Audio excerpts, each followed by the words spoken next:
ಈ ವಿಡಿಯೋದಲ್ಲಿ ನಿಮಗೆ ಬಿಗ್ ಬ್ಲೂ ಬಟನ್ನ ಯೂಸ್ ಮಾಡಿಕೊಂಡು ಹೇಗೆ ಆನ್ಲೈನ್ ವೆಬಿನಾರ್ ಸೆಷನ್ಗಳನ್ನ ಜಾಯಿನ್ ಆಗ್ಬೋದು ಅಂತ ತಿಳಿಸ್ಕೊಡ್ತೀನಿ. Big blue button webinar session join ಆಗೋದಕ್ಕೆ ನಿಮ್ಮ ಫ್ಯಾಕಲ್ಟಿ ಅಥವಾ ಯಾರು ಸೆಷನ್ನ ಕಂಡಕ್ಟ್ ಮಾಡ್ತಾ ಇದ್ದಾರೆ ಅವರು ನಿಮಗೆ ಲಿಂಕನ್ನು ಕಳಿಸಿರಬೇಕು, ಅಥವಾ ನೀವು ಯಾವುದಾದರೂ ಮೂಡಲ್ ಕೋರ್ಸಲ್ಲಿ ಜಾಯಿನ್ ಆಗಿದ್ದರೆ ಅಲ್ಲಿ ಬಿಗ್ ಬ್ಲೂ ಬಟನ್ ವೆಬಿನಾರ್ ಸೆಷನ್ಗೆ ಜಾಯಿನ್ ಆಗ್ಬೋದು. ಸೊ ಮೊದಲು ಫಸ್ಟ್ ನಾನು ನಿಮಗೆ ಲಿಂಕ್ ಮುಖಾಂತರ ಹೇಗೆ ಜಾಯಿನ್ ಆಗೋದು ಅಂತ ತಿಳಿಸ್ಕೊಡ್ತೀನಿ. ಸೊ ನಾನು ಆವಾಗಲೇ ಹೇಳಿದಾಗೆ ಯಾರು ಸೆಷನ್ನ ಕಂಡಕ್ಟ್ ಮಾಡ್ತಾ ಇದ್ದಾರೆ ಅವರು ನಿಮ್ಮ ಜೊತೆ ಒಂದು ಲಿಂಕ್ನ ಶೇರ್ ಮಾಡಿರ್ತಾರೆ. ಅದು ಆ ಸೆಷನ್ನ ಲಿಂಕ್ ಆಗಿರುತ್ತೆ. ಅದನ್ನು ನೀವು ನಿಮ್ಮ ಮೊಬೈಲ್ ಅಥವಾ ಕಂಪ್ಯೂಟರ್ನ ಯಾವುದೇ ಬ್ರೌಸರ್ನಿಂದ ಓಪನ್ ಮಾಡ್ಬೋದು. ನೀವು ಆ ಲಿಂಕ್ ಮೇಲೆ ಕ್ಲಿಕ್ ಮಾಡಿದಾಗ ಅದು ನಿಮ್ಮ ಮೊಬೈಲ್ನ ಬ್ರೌಸರ್ ಅಥವಾ ನಿಮ್ಮ ಕಂಪ್ಯೂಟರ್ನ ಬ್ರೌಸರ್ನ ಬಳಸ್ಕೊಂಡು ಈ ರೀತಿ ಓಪನ್ ಆಗೋದಕ್ಕೆ ಟ್ರೈ ಮಾಡುತ್ತೆ. ಸೊ ಫಸ್ಟ್ ವಿಂಡೋದಲ್ಲಿ ನಿಮಗೆ ಎರಡು ಆಪ್ಷನ್ನ ಕೊಡುತ್ತೆ, ಒಂದು ಮೈಕ್ರೋಫೋನ್ ಮತ್ತು ಇನ್ನೊಂದು ಲಿಸನ್ ಓನ್ಲಿ. ಸೊ ಮೈಕ್ರೋಫೋನ್ ಅಂದರೆ ನೀವು ಸೆಷನ್ನಲ್ಲಿ ನೀವು ಏನಾದರೂ ಕಮೆಂಟ್ ಮಾಡಬೇಕು ಅಥವಾ ನೀವೇನಾದರೂ ಕ್ವಶನ್ಸ್ ಕೇಳಬೇಕು ಸೆಷನ್ ಮಾಡೋರಿಗೆ, ಅಥವಾ ನೀವು ಮಾತಾಡಬೇಕು ಸೆಷನ್ನಲ್ಲಿ ಅಂದರೆ ಮೈಕ್ರೋಫೋನ್ನ ಬಳಸಿ ಇದರಲ್ಲಿ ನೀವು ಕೇಳಿಸ್ಕೋಬೋದು, ಜೊತೆಗೆ ನೀವು ಕೂಡ ಮಾತಾಡ್ಬೋದು. ಲಿಸನ್ ಓನ್ಲಿ ಅಂದರೆ ನೀವು ಇದನ್ನು ಸೆಲೆಕ್ಟ್ ಮಾಡ್ಕೊಳೋ ಮುಖಾಂತರ ನೀವು ಸೆಷನ್ಗೆ ಜಾಯಿನ್ ಆಗ್ತೀರಾ, ಆದರೆ ನೀವೇನು ಮಾತಾಡೋದಕ್ಕಾಗಲ್ಲ, ಬಟ್ ನೀವು ಚಾಟಲ್ಲಿ ಏನಾದರೂ ಕಮೆಂಟ್ ಮಾಡ್ಬೋದು ಅಥವಾ ಬೇರೆಯವ್ರು ಮಾತಾಡಿದರೆ ನೀವು ಕೇಳಿಸ್ಕೋಬೋದು. ಸೊ ಎರಡು ಆಪ್ಷನ್ ಇರುತ್ತೆ. ಸೊ ನಾನಿಲ್ಲಿ ಮೈಕ್ರೋಫೋನ್ನ ಸೆಲೆಕ್ಟ್ ಮಾಡ್ಕೊತಿದ್ದೀನಿ. ಮೈಕ್ರೋಫೋನ್ನ ಸೆಲೆಕ್ಟ್ ಮಾಡ್ಕೊಂಡಾಗ ನಿಮ್ಮ ಬ್ರೌಸರು ಮೈಕ್ರೋಫೋನ್ಗೆ ಪರ್ಮಿಷನ್ ಕೊಡೋದಕ್ಕೆ ನಿಮಗೆ ಪರ್ಮಿಷನ್ನ ಕೇಳುತ್ತೆ. ಒಂದು ಡೋಂಟ್ ಅಲೋ ಅಂತ ಇರುತ್ತೆ, ಅಲೋ ಅಂತ ಇರುತ್ತೆ. ಡೋಂಟ್ ಅಲೋ ಮೇಲೆ ಕ್ಲಿಕ್ ಮಾಡೋದ್ರಿಂದ ನಿಮ್ಮ ಮೈಕು ಅಥವಾ ನೀವು ಮಾತಾಡಿದ್ದು ಬೇರೆಯವ್ರಿಗೆ ಕೇಳಿಸೋದಿಲ್ಲ. ಅದಕ್ಕಾಗಿ ದಯವಿಟ್ಟು ಎಲ್ಲರೂ ಅಲೋ ಮೇಲೆ ಕ್ಲಿಕ್ ಮಾಡಿ. ಸೊ ದಟ್ ಅಲೋ ಮೇಲೆ ಕ್ಲಿಕ್ ಮಾಡಿದಾಗ ನೀವು ಮಾತಾಡಿದ್ದು ಬೇರೆಯವರಿಗೆ ಕೇಳಿಸುತ್ತೆ. ಎಸ್. ಸೊ ಈ ಸ್ಕ್ರೀನಲ್ಲಿ ನಿಮಗೆ ಇದು ಹೇಳ್ತಾ ಇದೆ, this is a private echo test. So ಅಂದರೆ ನೀವು ಮಾತಾಡೋದಕ್ಕೆ ಟ್ರೈ ಮಾಡಿ, ನೀವು ಮಾತಾಡಿದ್ದು ನಿಮಗೆ ಕೇಳಿಸ್ತಾ ಇದೆ ಅಂದರೆ please click on the yes button. ಇದರ ಅರ್ಥ ನಿಮ್ಮ ಮೈಕ್ ವರ್ಕ್ ಆಗ್ತಾ ಇದೆ ಮತ್ತು ನಿಮ್ಮ ಆಡಿಯೋ ಕೂಡ ವರ್ಕ್ ಆಗ್ತಾ ಇದೆ ಅಂತ. ಈ ಸ್ಕ್ರೀನಲ್ಲಿ ನಿಮಗೆ ಕಾಣ್ತಾ ಇರೋ ಥರ ನಿಮಗೆ ಇದರಲ್ಲಿ ಕಾಣೋ ಎಲ್ಲ ಫೀಚರ್ಸ್ಗಳು ಆ್ಯಸ್ ಎ ಸ್ಟೂಡೆಂಟ್ ಆಗಿರೋರಿಗೆ ಕಾಣೋದಿಲ್ಲ. ಜಾಯಿನ್ ಆಗಿರೋರಿಗೆ ಎಕ್ಸಾಂಪಲ್ ಪ್ಲಸ್ ಮಾರ್ಕ್ ನಿಮಗೆ ಕಾಣೋದಿಲ್ಲ ಸ್ಟೂಡೆಂಟ್ಸ್ಗೆ. ಇಲ್ಲಿ ಶೇರ್ ಸ್ಕ್ರೀನ್ ಅನ್ನೋ ಆಪ್ಷನ್ ಕಾಣೋದಿಲ್ಲ ಮತ್ತು ಈ ವೈಟ್ ಬೋರ್ಡ್ ಅನ್ನೋ ಫೀಚರ್ಸು ಕಾಣೋದಿಲ್ಲ. ಈ ಮೂರು ಕೂಡ ಒಂದು ಫ್ಯಾಕಲ್ಟಿ ಅಥವಾ ಯಾರು ಸೆಷನ್ನ ಮಾಡ್ತಾ ಇರ್ತಾರೆ ಅವ್ರಿಗೆ ಮಾತ್ರ ಕಾಣುತ್ತೆ. ಇನ್ನು ಉಳಿದಿರೋ ಎಲ್ಲ ಬಟನ್ಸ್ಗಳು ನಿಮಗೂ ಕೂಡ ಲಭ್ಯ ಇರುತ್ತೆ. ಸೊ ಇಲ್ಲಿ ಯೂಸರ್ ಒಂದು ಸದ್ಯಕ್ಕೆ ನೋಡಿರ್ಬೋದು. ಸದ್ಯಕ್ಕೆ ನಾನು ಒಬ್ಬನೇ ಯೂಸರ್ ಆಗಿರೋದ್ರಿಂದ ಯಾರೂ ಕೂಡ ಇಲ್ಲ. ಸ್ಟೂಡೆಂಟ್ಸ್ ಅಥವಾ ಫ್ಯಾಕಲ್ಟಿ ಜಾಯಿನ್ ಆಗ್ತಾ ಈ ಲಿಸ್ಟಲ್ಲಿ ನಿಮಗೆ ಅವರ ಹೆಸರುಗಳನ್ನೆಲ್ಲ ತೋರಿಸ್ತಾ ಹೋಗುತ್ತೆ. ಸೊ ನೀವು ಯಾರ ಹೆಸರು ಮೇಲೆ ಕ್ಲಿಕ್ ಮಾಡ್ತೀರಾ ಆ ಹೆಸರು ಮೇಲೆ ಕ್ಲಿಕ್ ಮಾಡಿದಾಗ ನಿಮಗೆ ಕೆಲವೊಂದು ಆಪ್ಷನ್ಗಳಿರುತ್ತೆ. ಒಂದು, ನೀವು ಅವ್ರ ಜೊತೆ ಸಪ್ರೇಟಾಗಿ ಇದರಲ್ಲೇ ಚಾಟ್ ಮಾಡ್ಬೋದು. ಇನ್ನು ಅದನ್ನು ಬಿಟ್ಟರೆ ಮೇಲೆ ಪಬ್ಲಿಕ್ ಚಾಟ್ ಅಂತ ಕಾಣ್ತಾ ಇರ್ಬೋದು. ಪಬ್ಲಿಕ್ ಚಾಟ್ ಅಂದರೆ ಈ ಯೂಸರ್ಸಲ್ಲಿ ಎಷ್ಟು ಜನ ಇರ್ತಾರೆ ಅವರೆಲ್ಲರ ಜೊತೆನೂ ನೀವು ಚಾಟ್ ಮಾಡಬೇಕು ಅಥವಾ ಅವರಿಗೆ ಕಮ್ಯುನಿಕೇಟ್ ಮಾಡಬೇಕು ಅಂದರೆ ನೀವು ಪಬ್ಲಿಕ್ ಚಾಟ್ನ ಬಳಸ್ಬೋದು. ಸೊ ಪಬ್ಲಿಕ್ ಚಾಟ್ನಲ್ಲಿ ನಾನು ಬಳಸೋದ್ರಿಂದ ಇದು ಎಲ್ಲರಿಗೂ ಕೂಡ ಡಿಸ್ಪ್ಲೇ ಆಗ್ತಾ ಹೋಗುತ್ತೆ. ಇದಕ್ಕೆ ಅದೇ ತರಹ ಬೇರೆ ಸ್ಟೂಡೆಂಟ್ಸ್ಗಳು ನಿಮ್ಮ ಕಮೆಂಟ್ಸ್ಗೆ ರಿಪ್ಲೈ ಮಾಡ್ಬೋದು, ಫ್ಯಾಕಲ್ಟಿಗಳು ಕೂಡ ರಿಪ್ಲೈ ಮಾಡ್ಬೋದು. ಅದನ್ನು ಬಿಟ್ಟರೆ ತುಂಬ ಇಂಪಾರ್ಟೆಂಟು, ನೀವು ಸೆಷನ್ ನಡಿಬೇಕಾದ್ರೆ ಇದನ್ನು ನೀವು ಬೇಡ ಅಂದಾಗ ನೀವು ಮತ್ತೆ ಈ ಬ್ಯಾಕ್ ಬಟನ್ ಮೇಲೆ ಕ್ಲಿಕ್ ಮಾಡಿದಾಗ ಹೋಗುತ್ತೆ. ಸೊ ಇದು ನಮ್ಮದು ಫುಲ್ ವಿಂಡೋ ಆಗಿರುತ್ತೆ. ಈಗ ನಾನು ನಿಮಗೆ ಎರಡು ಈ ಬಟನ್ಗಳನ್ನ ಪರಿಚಯ ಮಾಡಿಸ್ತೀನಿ. ಇದು ತುಂಬ ಇಂಪಾರ್ಟೆಂಟು.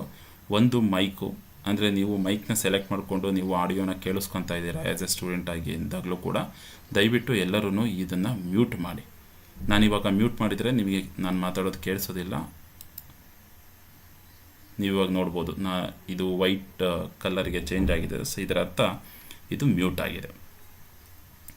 ಇದು ನೀವು ಲೀವ್ ಆಡಿಯೋ, ಅಂದರೆ ನೀವಿಗೆ ಆಡಿಯೋ ಕೇಳಿಸ್ಕೊಳೋದು ಬೇಡ ಅಥವಾ ನೀವು ಮಾತಾಡೋದು ಬೇಡ, ಬರೀ ನಾನು ಚಾಟನ್ನು ನೋಡ್ತೀನಿ ಅಂದರೆ ನೀವು ಇದನ್ನು ನೋಡ್ಬೋದು. ಕೆಲವೊಂದು ಸತಿ ನಿಮ್ಮ ನೆಟ್ವರ್ಕ್ ಡ್ರಾಪ್ ಆದಾಗ ನಿಮ್ಮ ಸೆಷನ್ನಲ್ಲಿ ಬೇರೆಯವರು ಫ್ಯಾಕಲ್ಟಿಗಳು ಮಾತಾಡ್ತಾ ಇರೋದು ನಿಮಗೆ ಕೇಳಿಸ್ತಾ ಇದ್ದಾಗಲೂ ಕೂಡ ಇದ್ರ ಮೇಲೆ ಕ್ಲಿಕ್ ಮಾಡಿ ಒಂದು ಸತಿ ನೀವು ಆಡಿಯೋನ ಲೀವ್ ಮಾಡಿ ಮತ್ತೆ ನೀವು ಜಾಯಿನ್ ಆಡಿಯೋ ಅದೇ ಬಟನ್ ಮೇಲೆ ಕ್ಲಿಕ್ ಮಾಡಿ ನಿಮಗೆ ಮತ್ತೆ ನೀವು ಚೇಂಜ್ ಮಾಡ್ಕೋಬೋದು. ಅಂದರೆ ನೀವು ಓನ್ಲಿ ಲಿಸನ್ ಆಪ್ಷನ್ ತೊಗೊಂಡಿದ್ರೆ ಆವಾಗಲೇ ನೀವು ಮಾತಾಡಬೇಕು ಅಂದಾಗ ಮತ್ತೆ ಮೈಕ್ರೋಫೋನ್ನ ಸೆಲೆಕ್ಟ್ ಮಾಡ್ಕೋಬೋದು.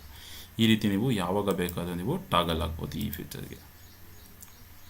ಸೊ ಈಗ ಅದು ನಾನು ಮೊದಲೇ ಹೇಳ್ದಾಗೆ ಮತ್ತೆ ನಿಮಗೆ ಕೇಳುತ್ತೆ, ನೀವು ಮೈಕ್ ಎಕೋ ಟೆಸ್ಟ್ ಮಾಡುತ್ತೆ. ಸೊ ಕೇಳಿಸ್ತಾ ಇದೆ ನೀವು ಮಾತಾಡ್ತಾ ಇರೋ ವಾಯ್ಸ್ ನಿಮಗೇನೆ ಅಂದರೆ ಎಸ್ ಮೇಲೆ ಕ್ಲಿಕ್ ಮಾಡಿ. ಸೊ ಈ ರೀತಿ ನೀವು ಮೈಕ್ ಮತ್ತೆ ನಾನು ರಿಪೀಟ್ ಮಾಡ್ತಾ ಇದ್ದೀನಿ, ನೀವು ಮಾತಾಡ್ತಾ ಇಲ್ಲ, ನಿಮ್ಮ ಫ್ಯಾಕಲ್ಟಿ ಇನ್ಸ್ಟ್ರಕ್ಷನ್ ಏನೋ ಕೊಡ್ತಾ ಇದ್ದಾರೆ ಅಥವಾ ಬೇರೆಯವರು ಮಾತಾಡ್ತಾ ಇದ್ದಾರೆ ಅಂದರೆ ದಯವಿಟ್ಟು ನಿಮ್ಮ ಈ ಬ್ಲೂ ಕಲರ್ ಐಕಾನ್ ಕಾಣ್ತಾ ಇರೋ ಮೈಕನ್ನು ದಯವಿಟ್ಟು ಮ್ಯೂಟ್ ಮಾಡಿ. ಇದನ್ನು ಮಾಡೋದ್ರಿಂದ ಗ್ರೂಪಲ್ಲಿ ಡಿಸ್ಟರ್ಬ್ ಆಗೋದಿಲ್ಲ ಬೇರೆಯವರಿಗೆ, ಮತ್ತು ಬೇರೆಯವರು ಮಾತಾಡ್ತಿರೋದು ನಿಮಗೂ ಕೂಡ ತುಂಬ ಸ್ಪಷ್ಟವಾಗಿ ಕೇಳಿಸುತ್ತೆ. ಓಕೆ, ಸೊ ಇದನ್ನು ನಾನು ಶೇರ್ ಸ್ಕ್ರೀನ್ ಆ್ಯಸ್ ಎ ಫ್ಯಾಕಲ್ಟಿಯಾಗಿ ಶೇರ್ ಮಾಡ್ಬೋದು. ನನ್ನ ಸ್ಕ್ರೀನ್ ಶೇರ್ ಮಾಡಿದಾಗ ನಿಮಗೆ ತುಂಬ ಚಿಕ್ಕದಾಗಿ ಕಾಣ್ತು ಅಂದರೆ ಎಕ್ಸಾಂಪಲ್ ನಾನಿವಾಗ ನಿಮಗೆ ನನ್ನ ಒಂದು ಸ್ಕ್ರೀನ ಶೇರ್ ಮಾಡ್ತೀನಿ. ಸೊ ಶೇರ್ ಸ್ಕ್ರೀನ್ ಫ್ಯಾಕಲ್ಟಿ ಅಥವಾ ಇನ್ಸ್ಟ್ರಕ್ಟರ್ ಶೇರ್ ಸ್ಕ್ರೀನ್ ಮಾಡಿದಾಗ ಅದು ಕೆಲವೊಂದು ಫ್ಯೂ ಸೆಕೆಂಡ್ಸ್ ತೊಗೊಳೋದುತ್ತೆ ನಿಮಗೆ ಲೋಡ್ ಆಗೋದಕ್ಕೆ because of the internet. So ಒಂದು ಸತಿ ನಿಮ್ಮ ಪರದೆ ಮೇಲೆ ಅಂದರೆ ನಿಮ್ಮ ಸ್ಕ್ರೀನ್ ಮೇಲೆ ಅವರು ಶೇರ್ ಮಾಡಿರೋ ಸ್ಕ್ರೀನ್ ನಿಮಗೆ ಡಿಸ್ಪ್ಲೇ ಆಯಿತು ಅಂದಾಗ ತುಂಬ ಸಮಯ ತೊಗೊತಿದೆ ಅನಿಸುತ್ತೆ. ಎಸ್, ಸೊ ಈಗ ನಾನು ನನ್ನ ODT ಫೈಲ್ನ ಅಂದರೆ ಟೆಕ್ಸ್ಟ್ ಡಾಕ್ಯುಮೆಂಟ್ ಫೈಲ್ನ ನಾನು ನಿಮಗೆ ಡಿಸ್ಪ್ಲೇ ಮಾಡ್ತಾಯಿದ್ದೀನಿ. ಸೊ ಇದು ನಿಮಗೆ ಕೆಲವೊಂದು ಸತಿ ಏನಾಗುತ್ತೆ, ತುಂಬ ಚಿಕ್ಕದಾಗಿ ಕಾಣಿಸ್ಬೋದು.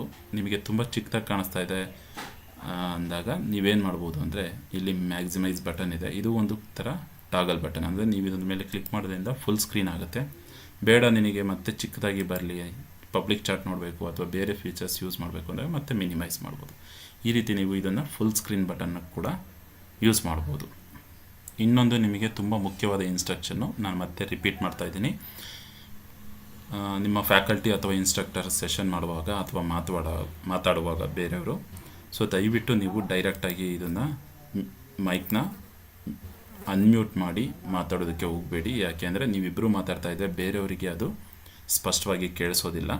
ಹಾಗಾಗಿ ನೀವು ಅನ್ಮ್ಯೂಟ್ ಮಾಡೋದಕ್ಕಿಂತ ಮುಂಚೆ ದಯವಿಟ್ಟು ನಿಮ್ಮ ಸ್ಟೇಟಸ್ನ ಚೇಂಜ್ ಮಾಡಿ. ಅಂದರೆ ನಿಮ್ಮ ಹೆಸರು ಮೇಲೆ ನೀವು ಕ್ಲಿಕ್ ಮಾಡಿ ಸೆಟ್ ಸ್ಟೇಟಸ್ಗೆ ಹೋದರೆ ಇಲ್ಲಿ ಎಷ್ಟೊಂದು ಆಪ್ಷನ್ಸ್ ಬರುತ್ತೆ. ಅವೇ ಅಂತ ಬರುತ್ತೆ, ರೈಸ್ ಅಂತ ಬರುತ್ತೆ. ಓಕೆ, ಸೊ ಕನ್ಫ್ಯೂಸ್ಡ್, ಸೊ ಈ ಥರ ಬೇರೆ ಬೇರೆ ಅರ್ಥ ಆಗಿದೆ. ಫಾರ್ ಎಕ್ಸಾಂಪಲ್ ಇವಾಗ ನಾನು ಮಾತಾಡಬೇಕು ಅಂದರೆ I will select a raise option. So raise ಅಂತ ಬಂದಾಗ ನನ್ನ ಹೆಸರಿನ ಗುರುತು ಚೇಂಜ್ ಆಗಿದೆ. ಸೊ ಕೈ ಎತ್ತಿರೋ ಥರ ಬಂದಿದೆ, ಅದರ ಅರ್ಥ ನಾನು ಮಾತಾಡಬೇಕು ಅಂತ. ಸೊ ಇದು ನನ್ನ ಫ್ಯಾಕಲ್ಟಿ ಅಥವಾ ಇನ್ಸ್ಟ್ರಕ್ಟರ್ ನೋಡಿಬಿಟ್ಟು ಅವರು ನಿಮಗೆ ಮಾತಾಡೋದಕ್ಕೆ ಅವಕಾಶವನ್ನು ಕೊಡ್ತಾರೆ. ಸೊ ನೀವು ಒಂದು ಸತಿ ನೀವು ಮಾತಾಡಿದ ಮೇಲೆ ನಿಮ್ಮ ಪ್ರಶ್ನೆ ಸಾಲ್ವ್ ಆಯಿತು ಅಥವಾ ನೀವು ಮಾತಾಡಿರೋದಾದಮೇಲೆ ನೀವು ಮತ್ತೆ go to set status.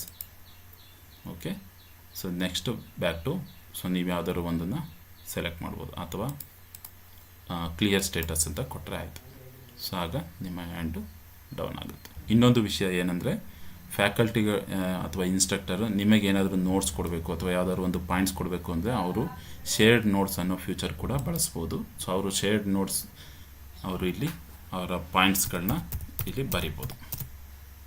Okay, so ಒಂದು ಸತಿ ಸೆಷನ್ ಮುಗಿದಾದ್ಮೇಲೆ ನೀವು ಈ ಮೇಲೆ 3 ಡಾಟ್ಸ್ ಏನು ಕಾಣುತ್ತೆ ಅಲ್ಲಿ ಕ್ಲಿಕ್ ಮಾಡಿ ಲಾಗೌಟ್ ಮಾಡೋದ್ರಿಂದ ನೀವು ಈ ಸೆಷನ್ನಿಂದ ಹೊರಗಡೆ ಬರ್ತೀರಾ.